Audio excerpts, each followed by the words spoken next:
Sessiz olmadan. Teşekkür ederim.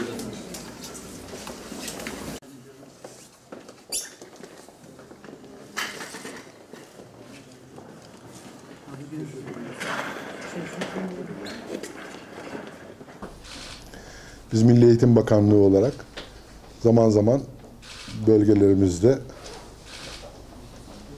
İl Milli Eğitim Müdürlerimizi ve yerel yöneticilerimizi bir araya getirerek sorunlarımızı yerinde konuşuyoruz. Çözüm önerilerini birlikte tartışıyoruz. Burada da bugün 23 ilden İl Milli Eğitim Müdürlerimiz bir araya geldi. Daha önce Milli Eğitim Bakanlığı müsteşar yardımcıları, genel müdürleri, daire başkanları bu 23 ilimize ayrı ayrı görevlendirildiler. Oralarda eğitimle ilgili sorunları yerinde tespit ettiler. Son zamanlarda yaşanan bazı üzücü olaylar sebebiyle ortaya çıkan sorunları ve saldırıya uğrayan eğitim kurumlarımızın durumlarını yerinde incelediler. Bugün de Mardin'de bir araya gelerek tablonun bütününe birlikte bakma fırsatımız oldu. Pek çok okulumuzun ve eğitim kurumumuzun saldırıya uğradığını sizler de biliyorsunuz. Bunun nasıl bir halk düşmanlığı olduğunu müteaddit vesilelerle açıklamıştık zaten.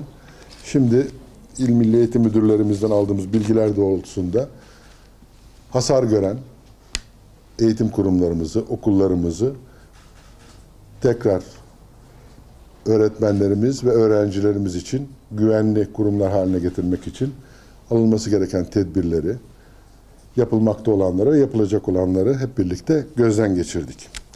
Biliyorsunuz son olarak bu yıl 40.000 yeni öğretmen ataması yaptık. Türkiye genelinde 40.000 yeni öğretmen görevlendirdik. Bu 40.000 yeni öğretmenin %72'si bu 23 ilimizde görevlendirildi. Bu ne demektir? 40.000 öğretmenin 29.084'ü bu bölgedeki 23 ilde görevlendirildi. 40.000'in 29.084'ü buralarda görevlendirildi. Son 3 yılda, geçen yılda 50.000 öğretmen ataması yapmıştık biliyorsunuz. Son 3 yılda bu 23 ilimize görevlendirilen öğretmen sayısı 99.567'dir. Yani aşağı yukarı 100.000 son 3 yılda sadece bu bölgede, bu 23 ilde 100.000 yeni öğretmen görevlendirdik.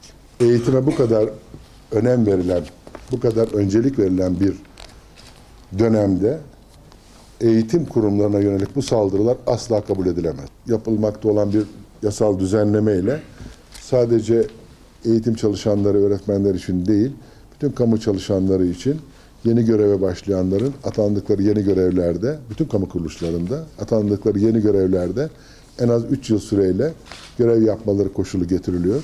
Biz bunu Milli Eğitim Bakanlığı olarak Türkiye genelinde, sadece burada değil, Türkiye genelinde en az 4 yıl süreyle görevlerini atandıkları yerde tamamlamaları konusunda kararlıyız. Niye 4 yıl derseniz, biliyorsunuz 4+4+4 düzenlemesiyle ilkokul 4 yıl, ortaokul 4 yıl, lise 4 yıl.